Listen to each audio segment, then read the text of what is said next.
Today we're going to be installing the Britannia Lynx R fairing on my 08 WR250R.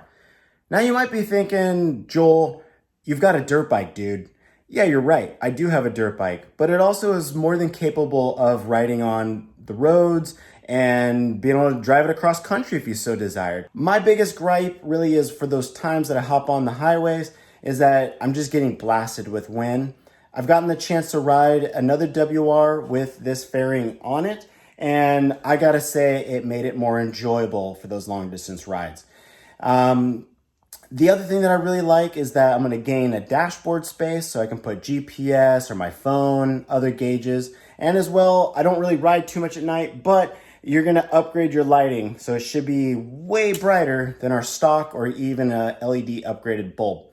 So I've got my buddy Adam, he's gonna help me out with installing this fairing on my WR, and let's jump on in and get this installed. Now, before we jump in, I just wanna bring up, because in my unboxing of the Britannia fairing, there was a part missing. It happened to be the ambient temperature gauge, and the manufacturer no longer stocks these. So if you do want the temperature gauge, I'll put the link down below of where I found it on Amazon for you. All right, so before we begin, Joel, I've got a surprise for you. Ooh. Oh, dude, nice. So I found these on a Black Friday special, and it basically was, I got two sets for the same price as one. So now I've got some heated grips, Joel's got some heated grips, so now there's no excuses for it being too cold to go on a ride. And I don't have to wear my snowboard gloves while riding in the cold. Thanks, buddy. Absolutely. So one of the other reasons I wanted to do this was because there's a lot of wiring that goes involved in putting this fairing in, and there is wiring involved in putting the heated grips in. So it just makes sense to try and do all of this at one fell swoop, since we're basically going to have to completely rewire the front end of the bike. It sounds like a big deal. It's really not. I'll go over all the steps that we need to go through to make this happen. We got to take a lot of stuff apart on the bike, so we're going to do that first. But we do have the new fairing with the headlight assembly. This comes all put together as just one kit. I'm sure Joel already showed this in his unboxing video, but all of the wiring and everything is already done.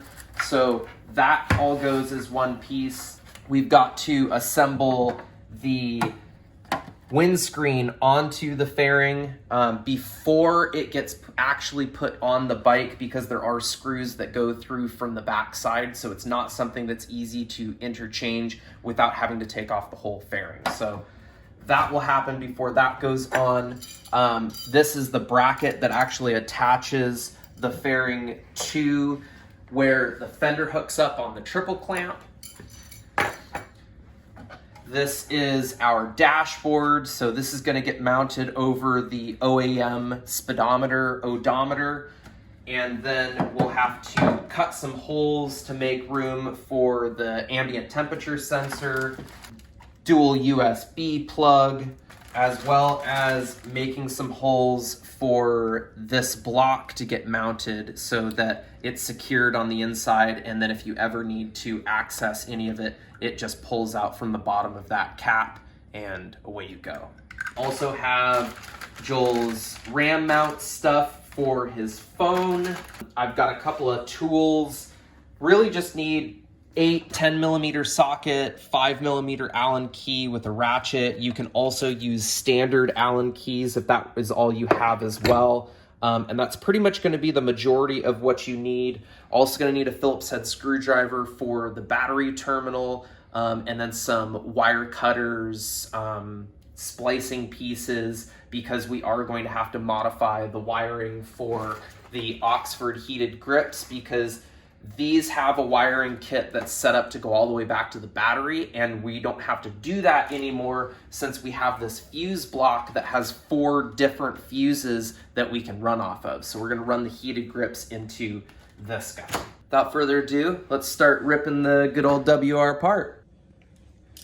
Okay, so first thing, I'm going to remove the brush guards. That way we can take off the old grips and start working on fitting on the new grips.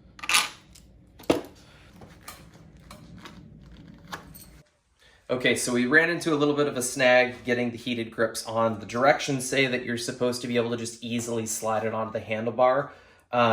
These grips are meant for 7/8" bars, which are a 22mm diameter. We even called Oxford and they said they should fit just fine. So we went ahead and hooked up the wiring harness to the battery temporarily, plugged these guys in, set them to 100% so that they could heat up, and then they were able to kind of slowly wiggle and twist them to get them on. Okay, so now that we've got the heated grips installed, or at least the grips themselves installed, we can proceed forward with taking off the seat. This fairing's gotta come off, front fairing and headlight assembly's gotta come off, and then the front fender all has to come off. So these are 8mm sockets. Just like that, 2 bolts. Just like that. Now we're gonna remove this screw right here. Now you're gonna come around to the front of the bike, and with your 5mm Allen key, you're gonna take out 1 bolt right here, and then your second one is just right down here.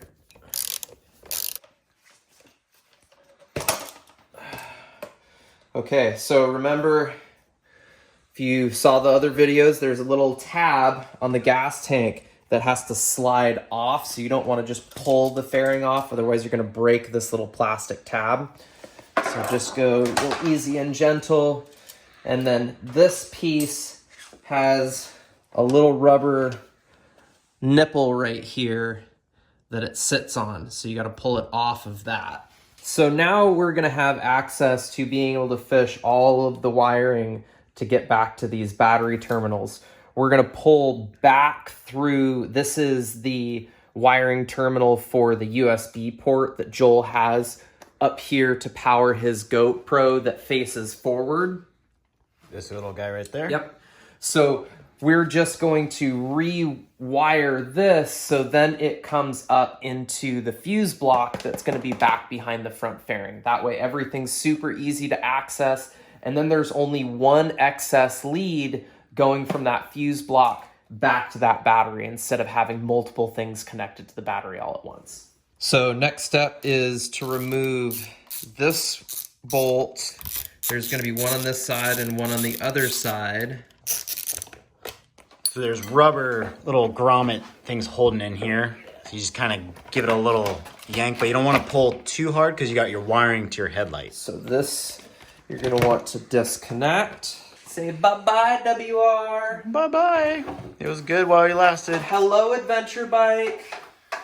Last thing that we have to remove is the front fender. But before we remove the front fender, we have to trim these upper little tabs right here. You basically just have to take the top of this off, because otherwise it's going to rub into the fairing. So I'm going to grab my multi-tool and we'll just buzz that off really quick.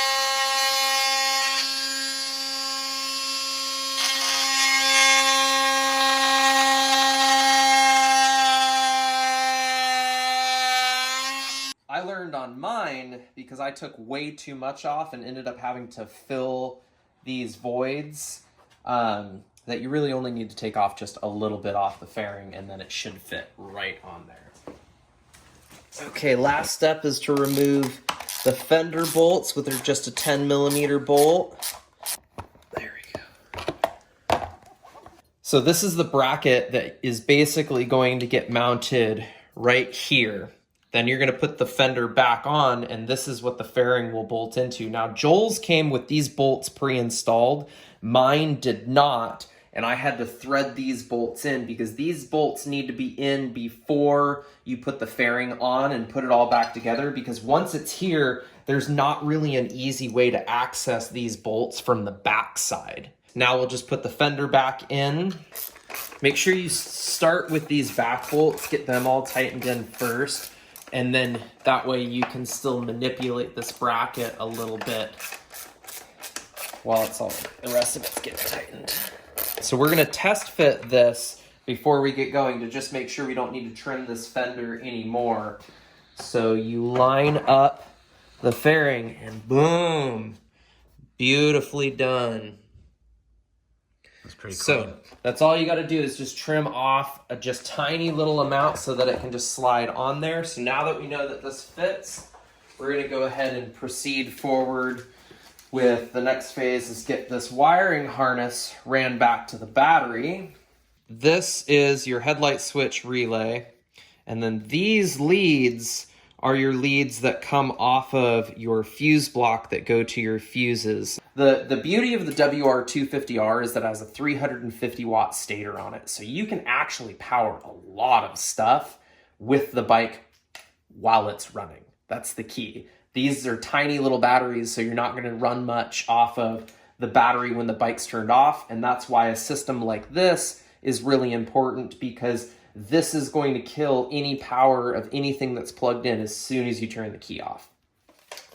So now we're just going to slowly feed the wiring harness through. I like to leave a little excess on this end so that you can move that around as needed, because you only need so much on this end. So 5mm Allen key again.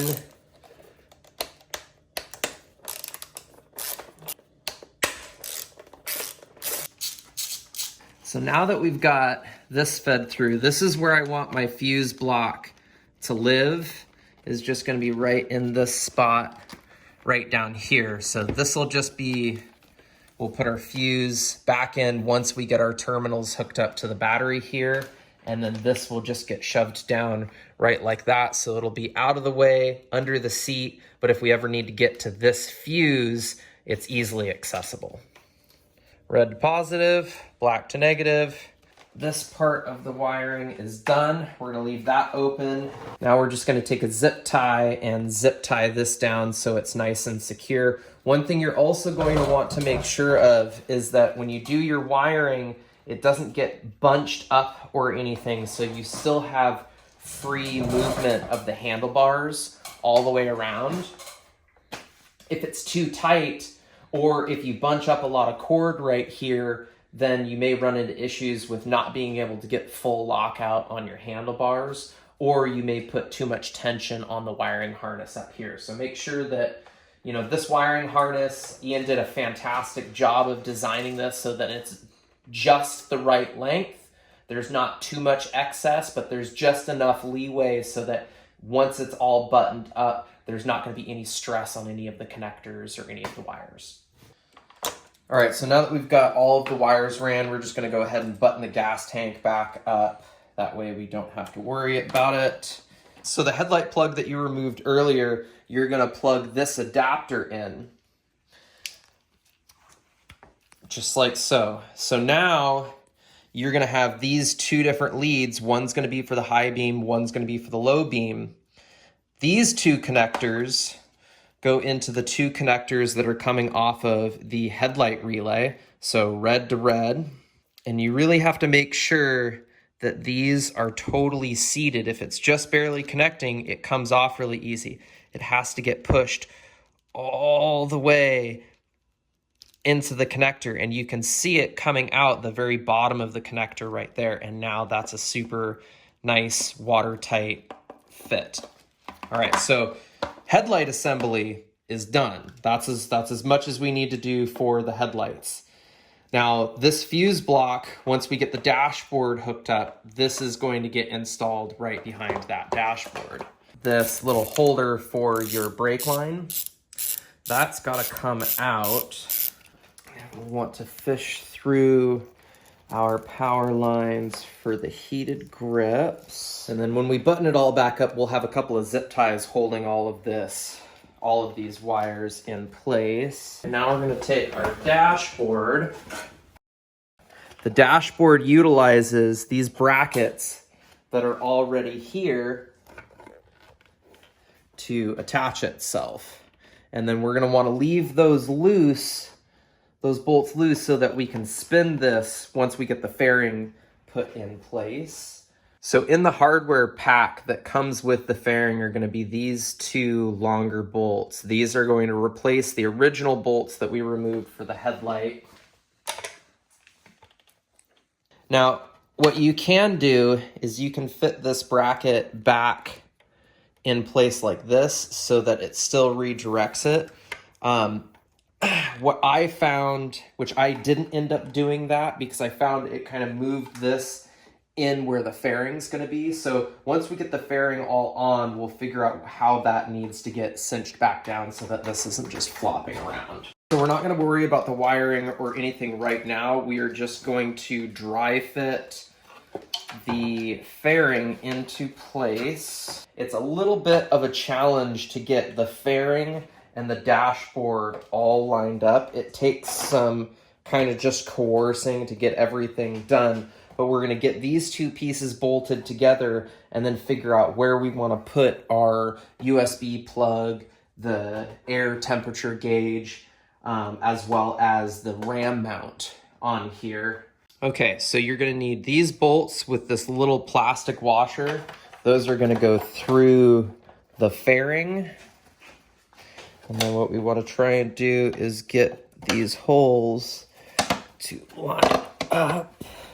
Okay, so now this is kind of roughly what it's going to be like when it's all done. So this is where you can see when I was talking about if we bring this bracket back up and around, and if you put the bracket right there, you can see it how it kind of like bends this around a little bit. So I just actually zip tied this piece to this bracket right here. If I remember correctly, I think I moved it around like this and then just zip tied it so that it would still hold itself in place. There's no real bend. It still has free movement there, or you can just take it completely out. This is still going to guide itself through that little hole and just not worry about it. The only thing that I would maybe be a little bit concerned with yours, Joel, is that you've got this stud right here for your turn signal that we might want to put like some heat shrink or something like that so that these threads don't start rubbing into your brake line. So after playing around a little bit with this brake hose, we decided not to use the guide and we rotated the turn signal brackets up. So now you can see there's a good amount of clearance between the brake line and that bolt, so it shouldn't rub into it whatsoever. Now we can proceed forward with figuring out our gauge placement. Okay, so just using the air temp meter as a template to trace out where we want to have these. So now I'm going to measure and see what my distance is so that I can match it on this side so that these are exactly the same.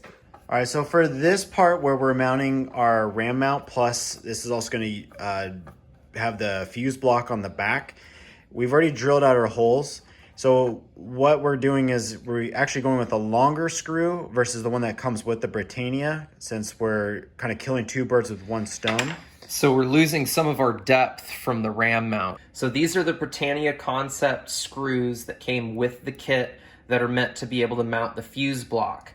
These are the screws that we are going to be using, so you can see at how much longer each one of those are so that we can not lose the ability to use these screws for the negative block. The drill bit that you're going to want to use is a 5/32 drill bit. So that's just slightly smaller than the screw itself, and that will allow you to thread these into the dashboard. So you might not be able to see it, but 1 1/8 inch hole saw is what we are going to use to drill out the holes. So just as it says here, they use a 1 1/16. We're going to use a 1 1/8 inch to drill out the holes for where the USB socket and the temperature sensor are going to go. It's always amazing at how, like, when you do something for a second time, like, you learned all the mistakes from the first time that you did it. Right. And, like, so, like, there, you'll notice I stopped it instead of continuing to go through. If I continued pressing through once the drill bit actually punched through the dashboard, then the hole saw wants to catch and go sideways, and then it makes a big gouge in your dashboard. Ask how I know that. And then you just slowly get it to work into the plastic.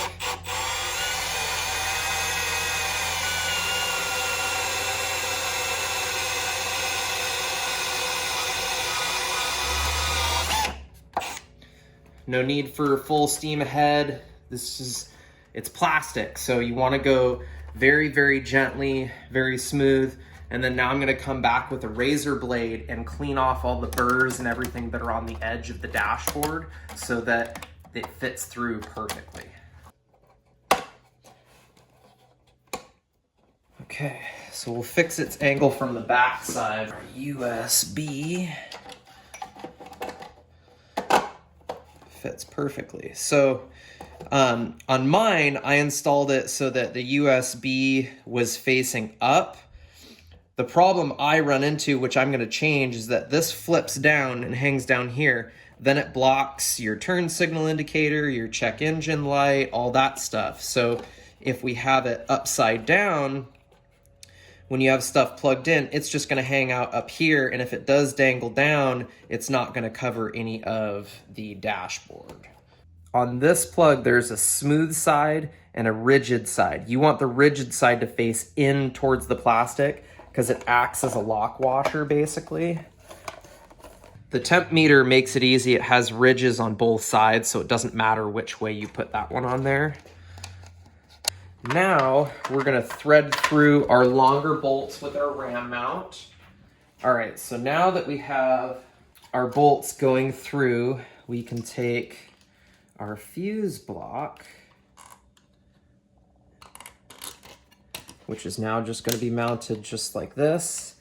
And on the smaller side, we attach the headlight relay. So that we need our washer and our little nut. Okay, so we've got our 4 power leads here, 3 of which are switched, these 3 red ones. So when you turn the ignition off, it's gonna kill power to those. This one is constant power. So this one, we're gonna end up plugging into the USB power socket that Joel already has, since it has built into it the ability to kill power if there's too much draw when the bike is off. And then one of these will go to the USB sockets, one of these will go to the air temperature, and then one of these will go to the heated grips.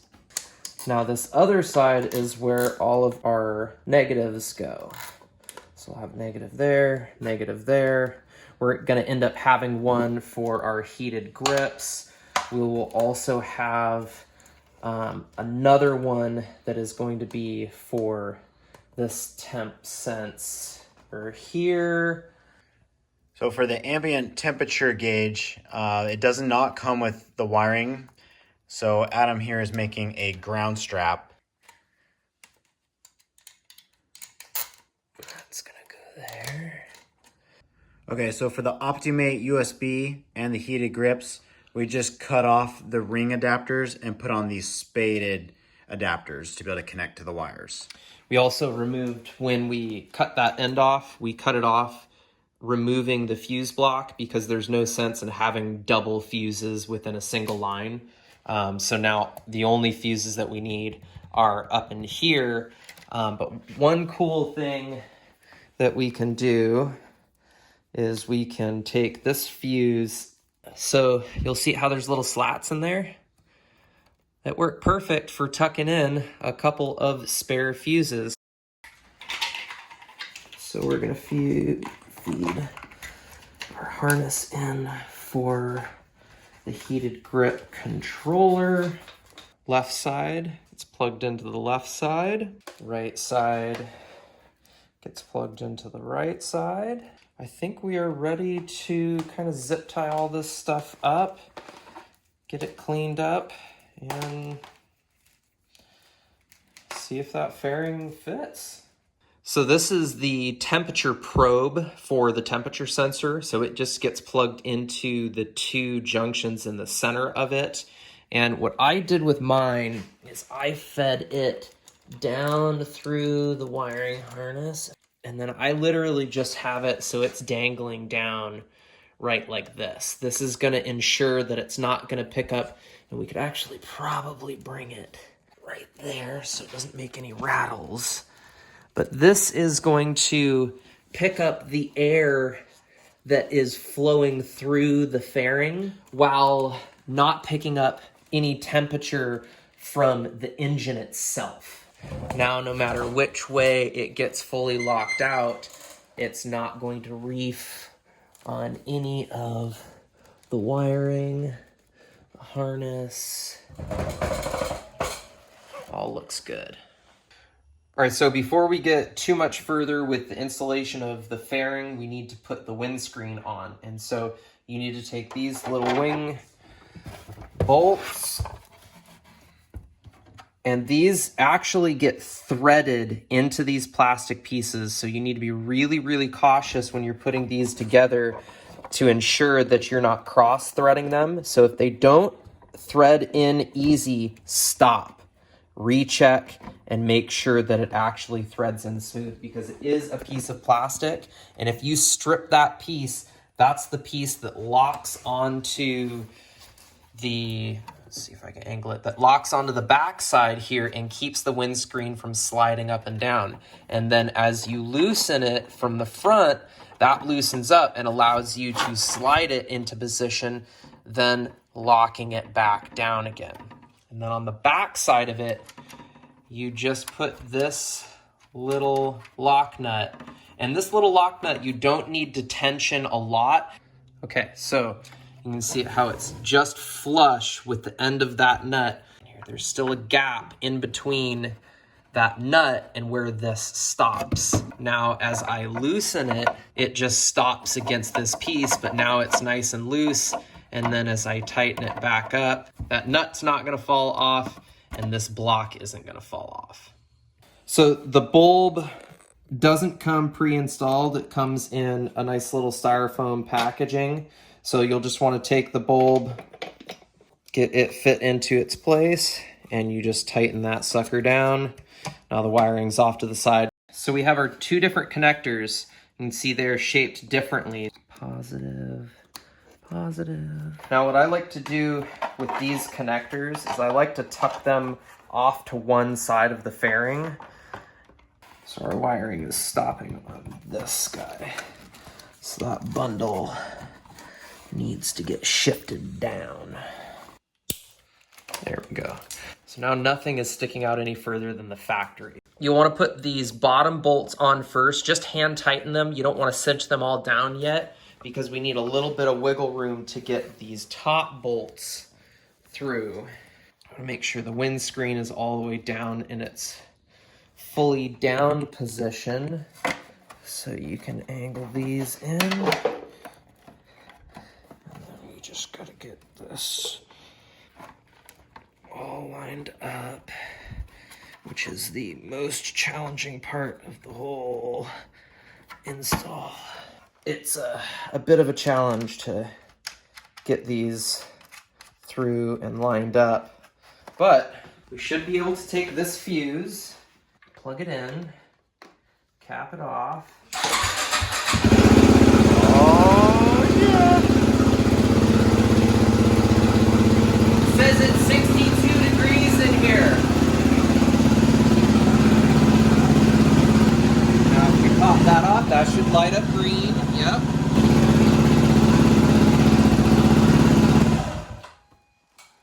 You, sir, have a new fairing. Looks good. That's really kind of all there is to putting on one of these fairings. The last little bit is to finish locking down the anchor bolts for the dashboard on both sides, finish locking down these upper bolts all the way, finish locking down these lower bolts all of the way, and then put all the fairings back, and it's going to be totally done. Not going to waste your guys' time showing you that whole process, because it's just completely the reverse of what we did earlier, but hopefully this gives you the confidence to be able to do one of these fairings yourself. Looks pretty good. I am super stoked about this, and thank you, Adam. You're welcome. Got the last finishing touches. Have the Oxford control for the heated grips already buttoned up. And then I added the RAM mount for putting in my phone. I film with my phone, or else I'd have my phone there, for example. But that's it. Well, I hope you guys enjoyed this video. If you have any questions or like to know more, feel free to ask down below in the comments. And be sure to like, subscribe, and follow. I'll see you guys on the next video. Cheers.